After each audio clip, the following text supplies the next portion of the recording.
And now we're turning to our guest of the day, Brian McLaren, with a focus on life after doom. I'm going to introduce Sherry Kling, who will introduce Brian and lead us in this program. Sherry is a familiar face to many of you. Sherry has known Brian for a long time, and she invited him to join us in this. It's co-sponsored by Process and Faith, which she directs, and by the Cobb Institute. A word about Sherry. Besides the fact that she's extremely intelligent and generous, she also is a person of great accomplishment, and she has done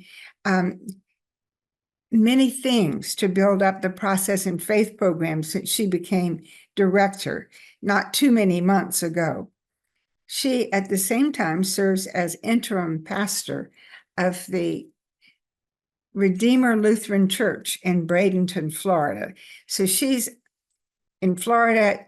Some of you are in Minnesota. We're spread out all over the place. Sherry did a PhD at Claremont School of Theology, and her specialization was a comparison of Alfred North Whitehead and Carl Jung, which has continued to be a big interest of hers, and it's an area in which she has great expertise.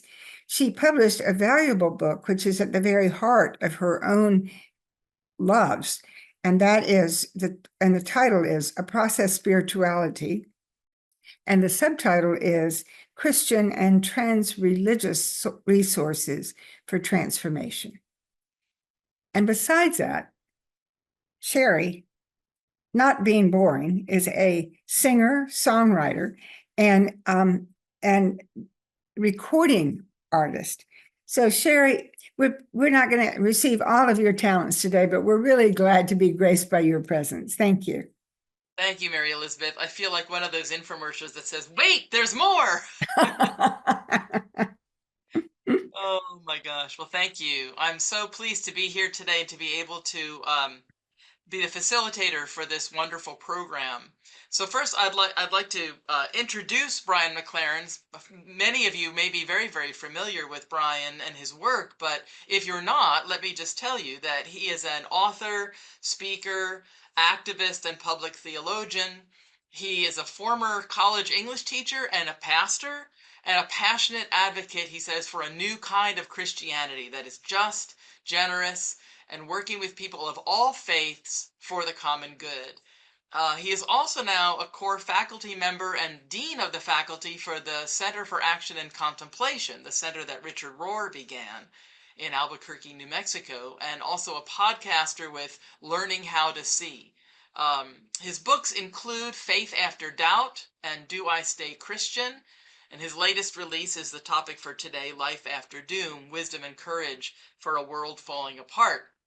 Now, I just want to say a few more things about Brian and my connection to Brian. I first met him while I was a doctoral student at Claremont School of Theology, and he and Diana Butler Bass participated alongside process thinkers in a discussion, I think, which was mainly about the emerging church, but it also may have been about ecological civilization. I'm not sure if it was both. And Brian was also a member at that time of, or became shortly after that, a member of the board of trustees of CST. And in getting more familiar with his background, I discovered that he and I have another interesting connection besides the fact that we live about 2 hours away from each other. One of Brian's academic interests from his early career in English has been the novels of Dr. Walker Percy, a Southern writer. And when I read that, that name sounded very familiar to me, and I wondered if Percy had a connection to the University of the South in Swanee, Tennessee, where I worked for 3 years, which has a really strong writing program. And at first, I didn't find any evidence of that association, but then I discovered that Percy wrote his first novel at a desk at Rivendell, a writer's colony that overlooks Lost Cove, which is considered one of the most biodiverse places in the country and described by the New York Times as a place of otherworldly loveliness, of bone penetrating quiet and peace. And it's just down the road from Swanee. Now, I want to say, too, one last thing. I'm not sure whether Brian would call himself a process theologian, but I will say that his book shares a story about a time he was fishing when he noticed a seam in the river and realized it was a seam in the river like that is not a thing, but an event. And he writes, "This is the unfolding, ever changing universe I now live in. It is a universe of constant motion, becoming, evolving, participating in relationships, decomposing, recomposing." End quote. So I'm very eager to hear what Brian has to say today, even though this is a very, very difficult topic, but it's one we need to talk about. So please welcome Brian McLaren. Thanks so much, Sherry. Oh my goodness, Sherry, thanks for that kind introduction. I'm happy to be called a process theologian, and in fact, I've been looking forward. And when I got your invitation, I don't get a chance to share this too often. But in the very early 1990s, when I was going through a deep kind of theological reboot, because I'd been brought up fundamentalist, conservative evangelical, and was going on a journey, I came across this book that called For the Common Good by John Cobb and Herman Daly. And I can't remember another book in the 1990s that I read that captured my heart, like For the Common Good. I just devoured it. I felt I had stumbled into a big part of what my life's work would be. So this book played a big role in my life. It turned out that Herman Daly was a teacher at the University of Maryland, and I had graduated from the university and then taught in the English department there. And we had a mutual friend who introduced us.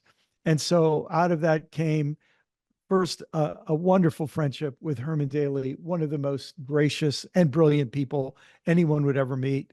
And then who would have guessed that years later I would have become friends with John Cobb as well. So I'm honored to be here, glad to be among the company of people who see the world uh, as as an unfolding process, as an unfolding story. I should also say my background in literature gave me a bias for seeing story and unfolding and plot and conflict and resolution and all of those other themes that I think process theology highlights so deeply.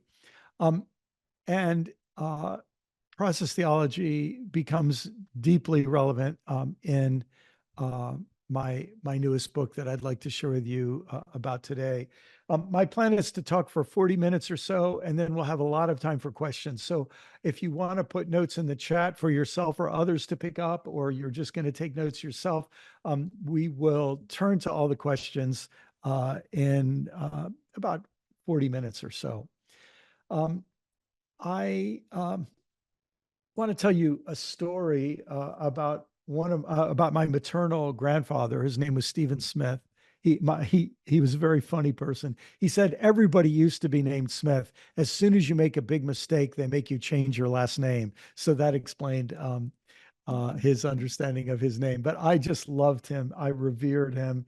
He was so much fun. And uh, when I look in the mirror at 68, I, on my very best days, see some of my grandfather in me. Um, but when I was a little boy, we lived in upstate New York, and my parents had a habit of taking a week or week and a half of vacation in Florida every February. When you live in upstate New York, you can understand why people might do that. And we had an old Pontiac sedan, and into that we would pack my parents, my brother, and me, and my mother's parents. And I remember one day I'm not sure, I was somewhere between 8 and 10 years old. We're we're driving down Highway 301 in the center of Florida, and we passed some skipjacks, or not skipjacks, pump jacks, those things that bob up and down, pumping oil out of the ground. And I never seen one before. And I said to my grandpa, "What are those?" And he said, "Oh, those are pump jacks. They pump out oil and they turn that oil into gasoline. That's the fuel that makes this car go." And the first thought that came to my mind, I said, well, what do we do when they pump out all the oil? And I'm sort of interested why I remember this story. And I'm interested that at that young age, I immediately knew that even if the earth was totally hollow and filled with oil, eventually you'd pump it all out. And so I asked this question, and my grandpa, who was a very sincere, I'll use some theological terms that some of you will be familiar with, some not. Don't worry about it if you're not. But he was a very sincere, lovely, pious, fundamentalist, dispensationalist Christian. He said, "Oh, Brian, that will never happen. The Lord put enough in the earth to last us until the second coming of Christ." And I knew that at that young age, I knew my grandfather was being pious and he was sincere. And I also knew it made no sense to argue with him. So in my mind, I just remember something clicked. And it may be the first time I ever disagreed with my grandfather, but I just thought, okay, he can afford to think that way. He's old. But I don't think that way. I know that everything in the earth will could run out if we use too much of it. And that little moment of difference in my childhood, I think is one of the things that has stayed with me and been very formative in my life and really led me to read For the Common Good and led me to write Life After Doom.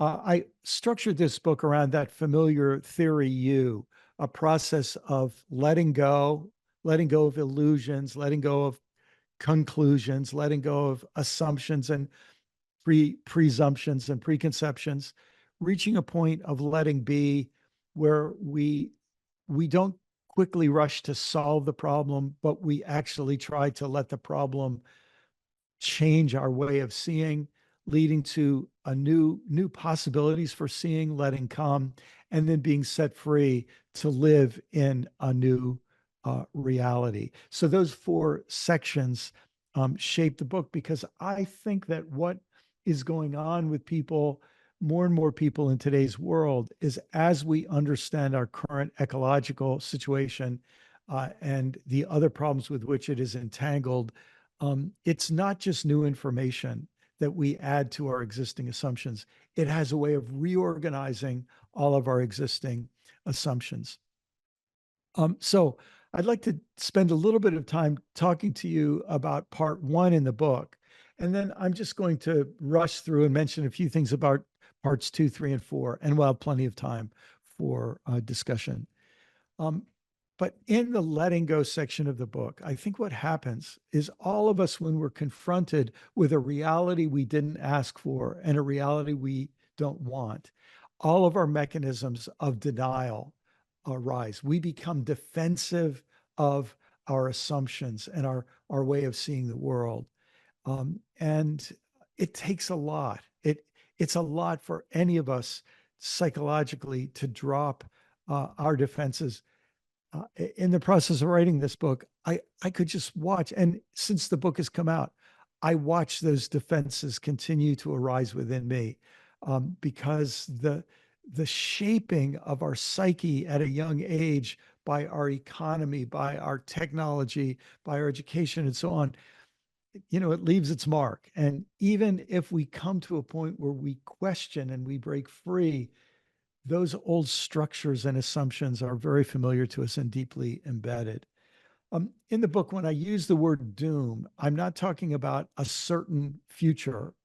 I'm talking about a psychological state that I think thousands, probably millions of people are already in. I think in the coming years, it will be billions of people will enter this state. I define it as a pre-traumatic stress disorder that arises when our old normal is deteriorating and no new normal has come into view. For our purposes, it isn't a single catastrophic event at some point in the future. Instead, it's the emotional and intellectual experience shared by all who realize the dangerous future into which we're presently plunging ourselves, our descendants, and our fellow creatures. Um, you might think of this. I call it a pre-traumatic stress disorder. It's a realization that hits us at certain points when we realize our problems are bigger than our solutions. And when we realize that all of the institutions, the infrastructures, psychological, personal, social, political, economic, civilizational, the structures that we trust to keep us safe on some level are not sufficient to keep us safe, and in fact may actually be becoming a danger to us.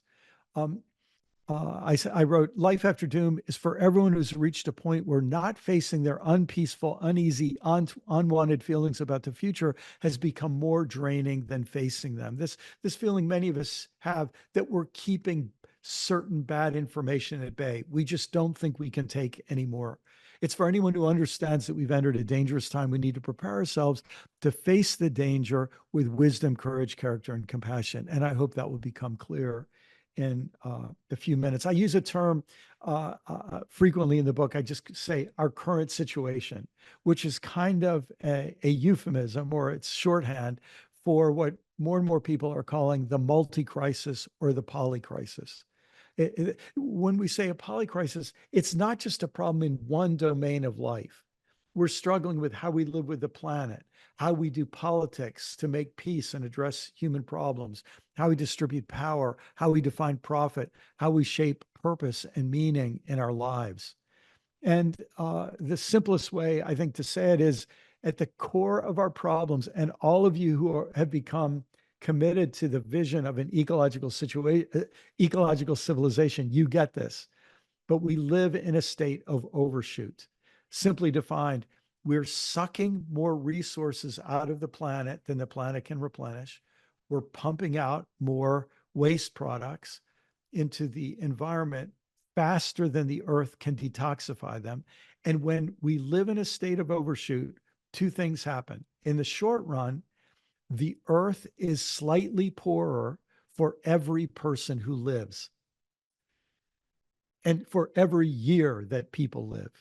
That, in other words, each of us make a withdrawal from the wealth of the earth so that each new generation that comes has an impoverished starting point that they'll impoverish even more. And that condition of overshoot leads eventually to extinction. Any species that overshoots its environment either has to leave its environment for a new one that then it will probably commit overshoot, or it goes extinct.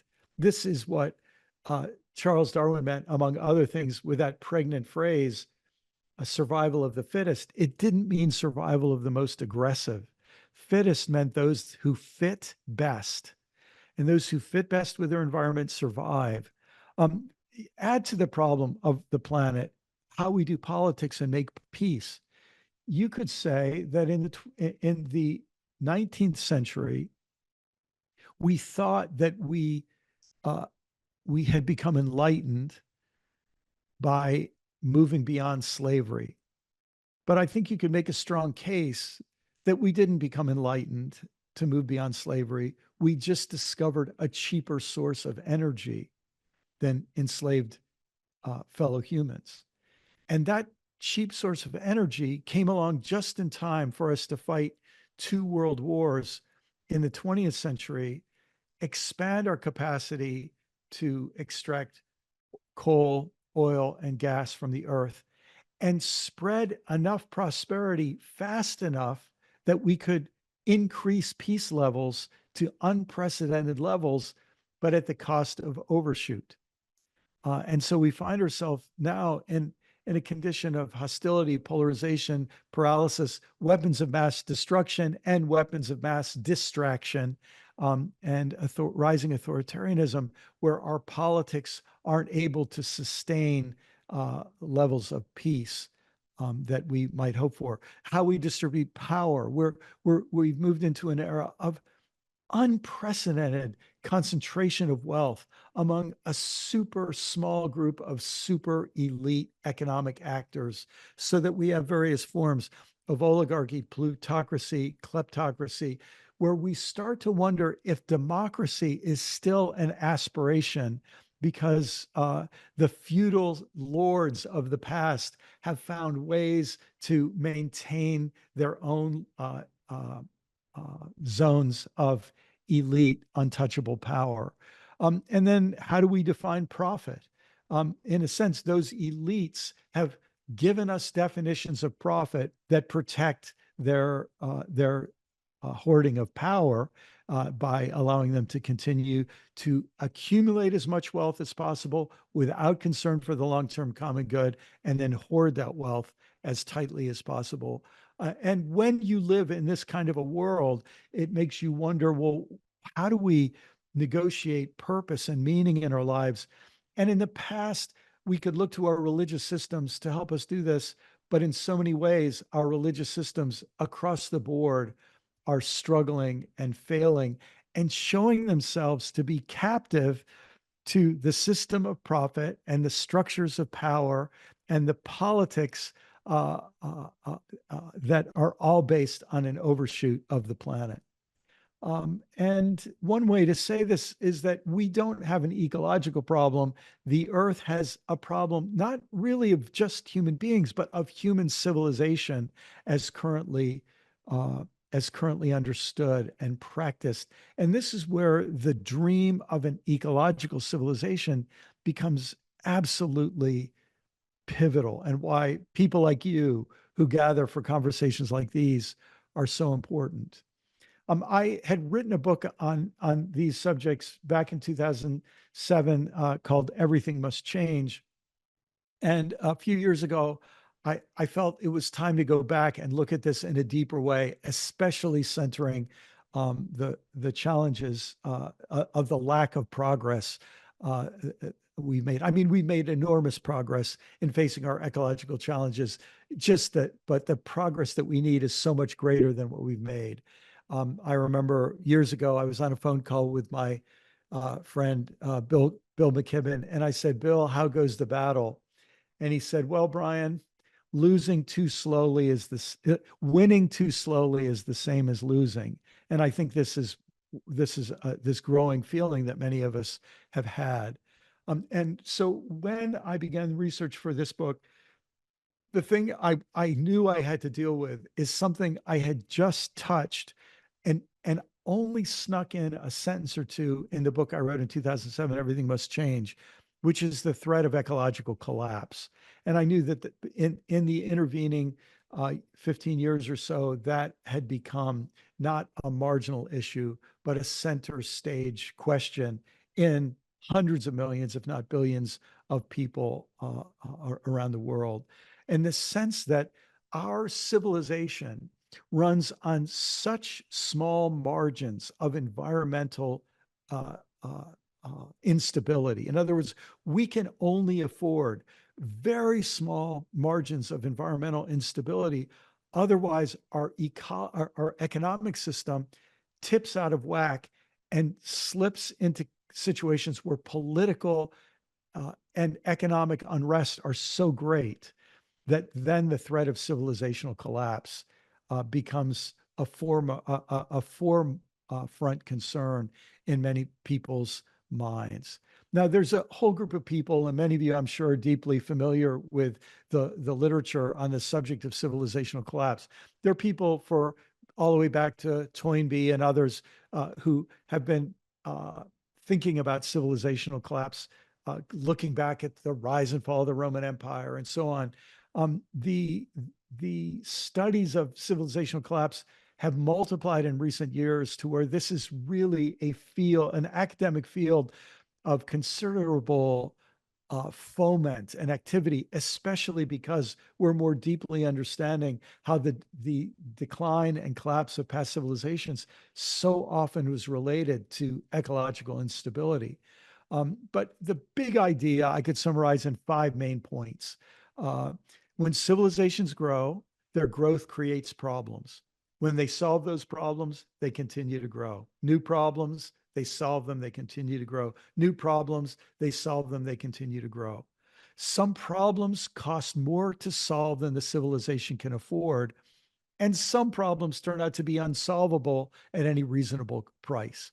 And those problems may be external or they may be internal. External in the form of a changing climate, external in the rise of Genghis Khan, bringing thousands of horse uh, uh, of uh, of mounted soldiers with vicious weapons and a lust to kill into your valley or your nation. Some problems, external problems, sweep in a plague, a disease. Some problems are internal, uh, internal unrest, internal dissension, factionalism based on religion, race, economic class, and so on. When a civilization can no longer solve the problems it faces, it stops growing and eventually declines. Its population will decrease either suddenly or in a stair-step fashion. And over time, the civilization unravels and declines in cohesion, power, and complexity. There may be a mass extinction of a group of people, or people may be forced to migrate to other places where they never would have wanted to live before, but they have no choice now. Um, uh, the ways the collapse happens, again, can be sudden, but more often it's gradual, so that generations can pass and people don't even realize that they're going through a civilizational collapse. So what I did in my work as I was sort of in the, swimming in this morass, I tried to offer four scenarios that I think are comprehensive. In other words, I think one of these scenarios is inevitable. Actually, more than one are inevitable. You could have scenario one for a period of time, then you could go to scenario two, three, or four. But here's the basic picture. Scenario one, I'd call collapse avoidance. We destabilize our environment. It's already underway. And it just feels like every single week new headlines are coming. We're at this point now of cascading effects of global warming and other environmental symptoms of overshoot. Um, and we might hope, many people hope and still believe, that we will be able to avoid a civilizational collapse, which, by the way, this time around will be a global civilizational collapse because we've created a global civilization. Um, and by the way, all the talk of America first or Russia first or all of these nationalistic talks might be attempts of people to pull within their borders. But unless people envision a future like North Korea's, which isn't even really an example of this, but they might maintain this internal narrative. Um, you know, the idea that one nation can save itself from a global ecological uh, collapse is pathetic. It's ridiculous. It's foolish.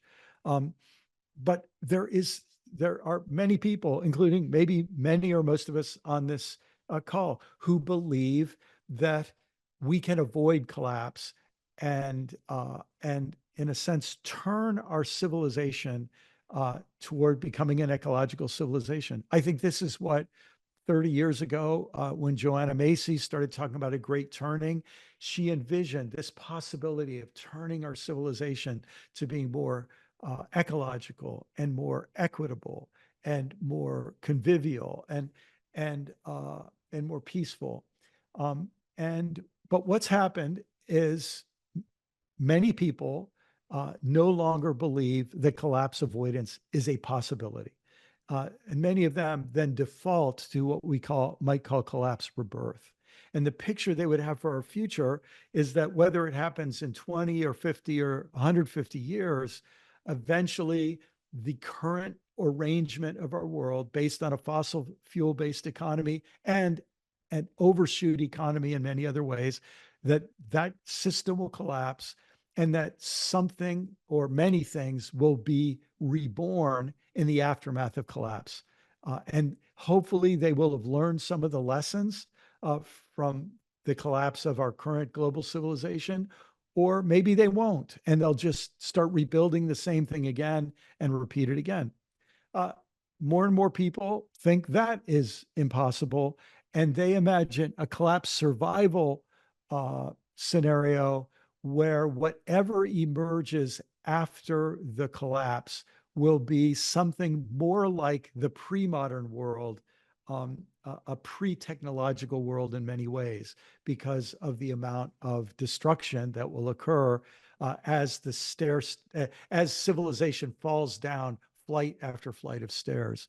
And then there are growing numbers of people who woke up this morning expecting near-term human extinction.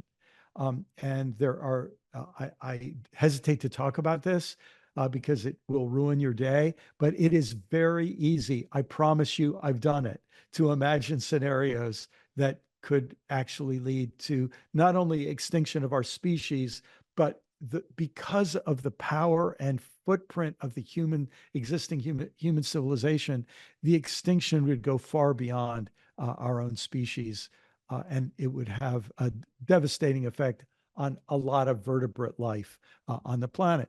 Those are the four scenarios, and I think a whole lot of people have never thought for 1 second about any of these four scenarios. They're still living in a world where their current institutions and economic systems, political systems are big enough to solve all of our problems. But I think more and more people are understanding that human civilization is a part of nature. We're not apart from nature, even though we pretend we are. In the long run, we're a part of nature. And any of you who have a background in science know there's a very common infinity loop diagram that's used. And it's a 4-phase process. And it takes various names, a common one in biology. But by the way, there's a version of this in astrophysics, and it's in many, many different fields of exploitation, conservation, release, reorganization. If you want to think of it in the most abstract way, nothing happens in the universe unless there's energy.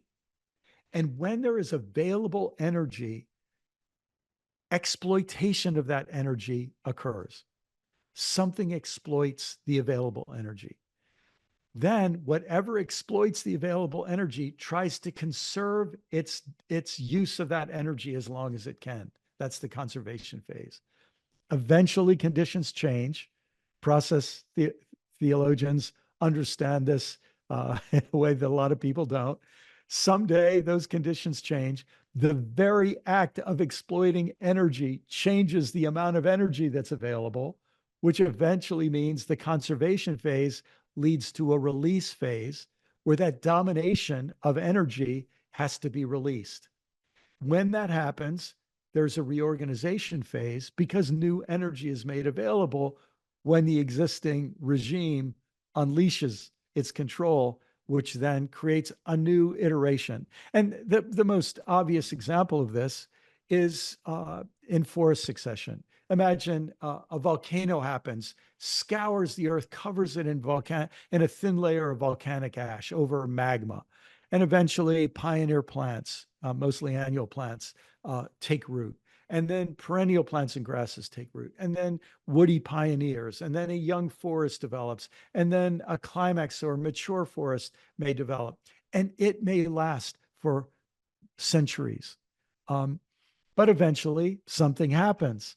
And that climax forest is destroyed. And then the process repeats. But it's not exactly the same, because those centuries of climax forest, if you look at the right side of this, at the left side of this diagram, there's not very much soil. By the end of this phase, there's deep, deep soil that's been created. And that deep, deep soil is a new starting point for the next iteration.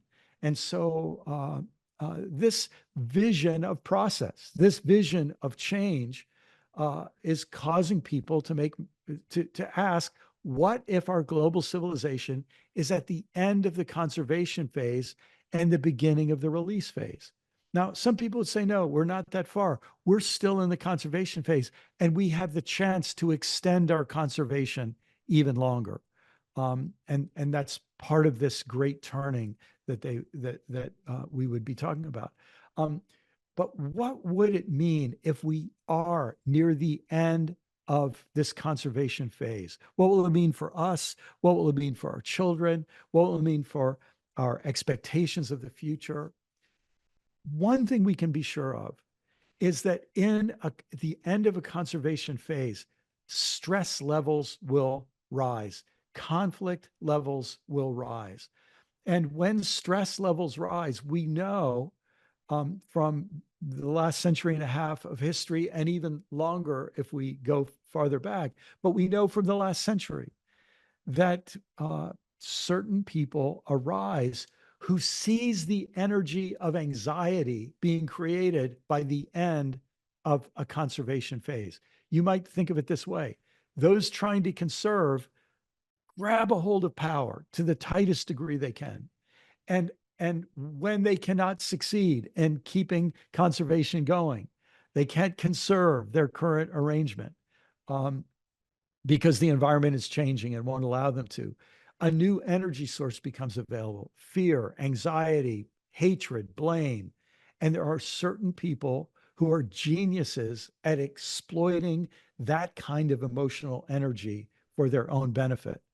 Um, and you can see why, in a time like this, my friend and colleague, Dr. Barbara Holmes, has spoken of spirituality as crisis contemplation, special spiritual practices that are not just the luxury of people, prosperous people with time on their hands, but spiritual practices that help them stay sane when everyone around them is losing their minds. And when everyone around them is subcontracting their own agency to strong men, how do we retain our own agency in difficult, challenging times? How can we contribute either to a great turning of our civilization, to turn from a civilization and overshoot to a sustainable, and we would have to say regenerative civilization? Or if there is going to be a collapse, how could we sow the seeds for a good and healthy and beautiful rebirth after this? Those are the kind of questions that I try to help people prepare themselves for in part one of this book, Letting Go, so we can reach a point of letting be where we let the reality of our current situation set in, that will then set us up for letting come, and then hopefully set us free for constructive action. And so in that letting be section, we explore moving beyond desperate quick fixes and easy answers. We learn to settle into unknowing, to say, I don't know. I not only don't know, I can't know what's ahead. I want to have my eyes open to the truths I see, but I also want my eyes open to acknowledge how much I do not and cannot yet see. How can we disentangle ourselves from our current civilization and its assumptions? Let me just say personally, process thought, it seems to me, has had an easy relationship with a certain form of neoliberal thought that believed in inevitable progress. But one of the things that I think has happened to me in the process of writing this book, and for a few months now being out and about speaking about it, is I've had to realize how process and progress are different things. And that part of our understanding of process has to include the processes of overshoot and collapse and recovery and rebirth. But that it's certainly it's not a gentle arc that leads to justice, as much as we might wish that were the case. I think we spend enough time in that letting be place, and without even trying, something changes in us and new possibilities of the imagination arise. And we begin to make decisions about how we want to show up, whatever scenario unfolds. One of the things that happened to me during my letting be phase, because I should tell you, I know it's different for some of you are writers, I know, and for different writers, it's different. Some people, when they write a book, they know exactly where they're going. They have the whole journey planned out. I usually start a book with a problem, And my writing process is my way of trying to write my way through the problem. What that means is I don't know what I don't know where it's going to take me. It very much is a kind of discovery process. And a lot of my struggle really as in writing the book is, if you read the book in chapter 6, I have a chapter called Hope is Complicated. I was struggling with the concept of hope. And I realized how much my idea of hope was enmeshed with an idea of inevitable progress. And I had theological biases toward that and all the rest. And part of the struggle for me was realizing, well, I won't go into the details. You can ask questions about this later if you want.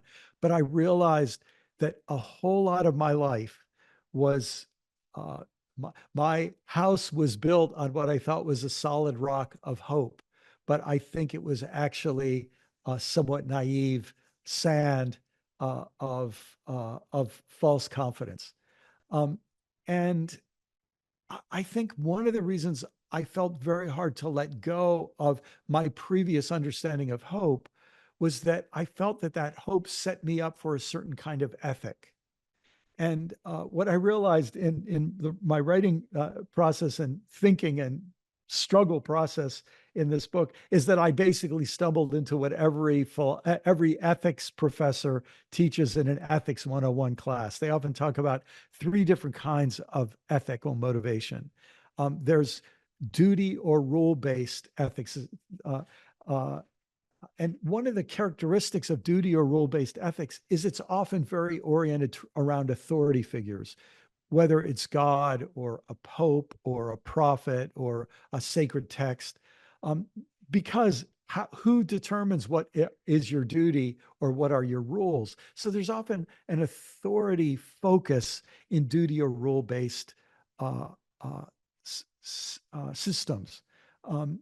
When duty and rule-based systems, when those authority structures are undermined, then people often revert to an outcome-based ethic that is a utilitarian base. It says, look, if you want to achieve these results, here's the kind of person you need to be to achieve these results. If you want to be part of a family, if you want to be part of a community, a nation, an economy, you need these virtues to get you there, to create this kind of a system from which you and those you love will benefit. That's an outcome-based approach to ethics. And you can understand that when the authority structures that created your civilization have led you into a dangerous, unsustainable situation, you have a problem with your first form of ethics. And when your paths to desired outcomes now are very shaky and unstable, it leaves you wondering if there is any basis for virtuous ethical action.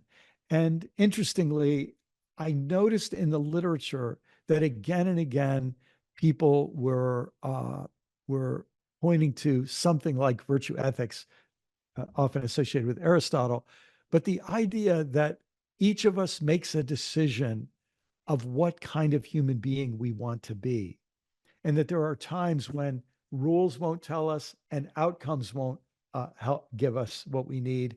But suddenly, what we need is support and guidance in actually thinking through what kind of what virtues we want to practice in a complex, new, unprecedented situation. Um, and I remember a key quote that I came across in my research that helped me is Derek Jensen is an activist who does not have a sanguine view of the future. He thinks, his view of the future is pretty bleak. But he said, when people say, well, why are you an activist? Why do you keep trying? He says, because I'm in love, because I'm in love with salmon, with trees outside my window, with lampreys living in sandy stream bottoms, with slender salamanders crawling through the duff. And if you love, you act to defend what you love.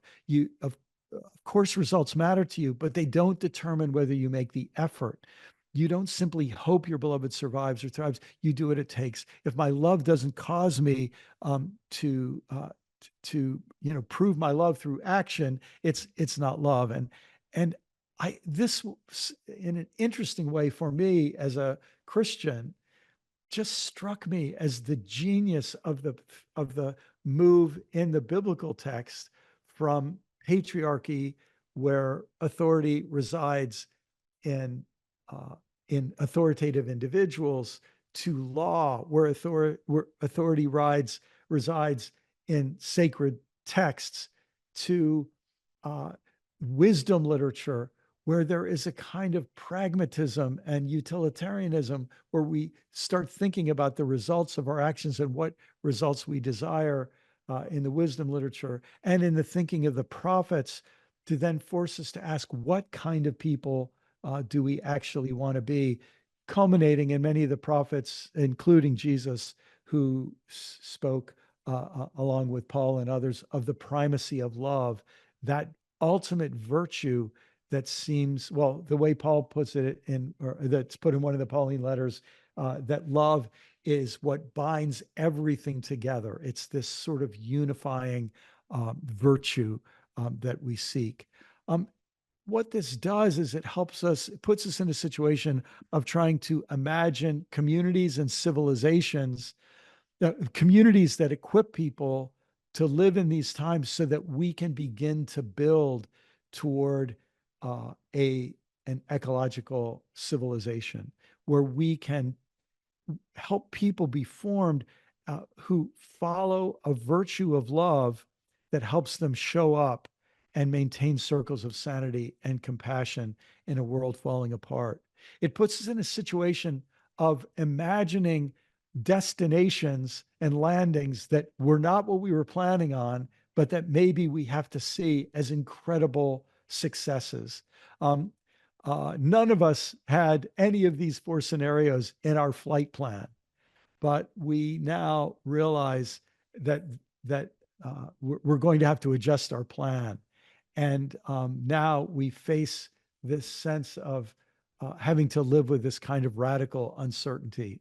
My friend Cameron Trimble is not only a former a pastor and theologically astute person, she's an avid pilot. And she wrote in her book, Piloting Church, that her flight instructor said to her, "We're going to hit some turbulence ahead. You'll learn something about your airplane. If you tighten your grip on the yoke, you reduce the aerodynamics of your aircraft. You, as the pilot, actually make the flight less safe, steady, and stable. So remember, when the going gets rough, fly loose."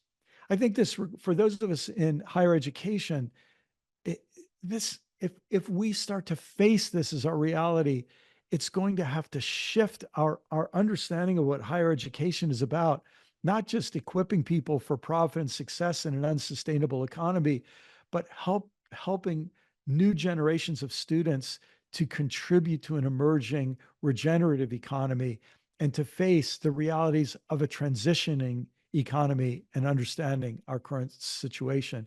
And of course, the potential here and the necessity here for radical rethinking in our faith communities, shifting from beliefs and hierarchies to the skills or capacities that will help people pilot our way through, and maybe having to make some emergency landings that we can't even imagine.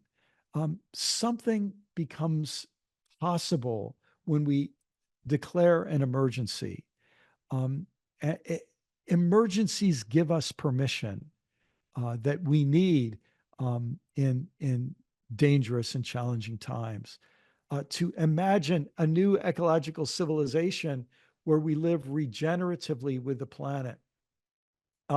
Before I close, I'll just say, back in 2007, when I was writing this book, Everything Must Change, I interviewed someone, and I lost the notes of my interview. And I wish I remembered, because it was one of the most brilliant conversations I had. But I remember what this fellow said. He said, over the last 150 years, he said, we've made uh, hundreds of trillions of dollars destroying the earth. Just let that sink in. We've made huge amounts of money destroying the earth. he said, I have to believe it will be even more profitable restoring the earth. When you think about the investment in restoring the earth, and so that instead of its wealth being decimated every year, but to contribute to the health of the earth, that's a regenerative vision. How will we seek peace with one another in new ways, not just relying on cheap energy from fossil fuel, making people enough so prosperous that they don't have time to fight with each other? How can we actually, recalling the words of Jesus when he wept outside of Jerusalem, how can we help people actually learn the things that make for peace? How will we distribute power? If systems are going to collapse, uh, what kind of equitable systems will people like us who think in terms of process rather than eternal unchanging institutions, how would we like to see power? How can we imagine power being distributed in a very different way than it is now? How will we define profit, which will determine how we define other words like ambition and security? And how will we shape purpose and meaning? When we acknowledge, those of us who are Christian, acknowledge that Christianity as we know it is a religion remade by a fossil fuel economy and by an exploitive economy and by an economy based in overshoot. One of my favorite things I've ever written, I got to write in this book. I tried to look at the Bible as a library of indigenous literature of people who are trying to resist um, the uh, the encroachment of an unecological civilization, who are trying to resist the destructive, unecological system of empire. And what we in spiritual communities, going back to the very beginning, to reimagine what we're about. To me, this is something that's worth letting go and letting be and letting come for a time of real setting free. That's a good place for me to stop. And thank you for your attention for while I made this presentation. And now we'll have opportunity. I think Sherry's going to.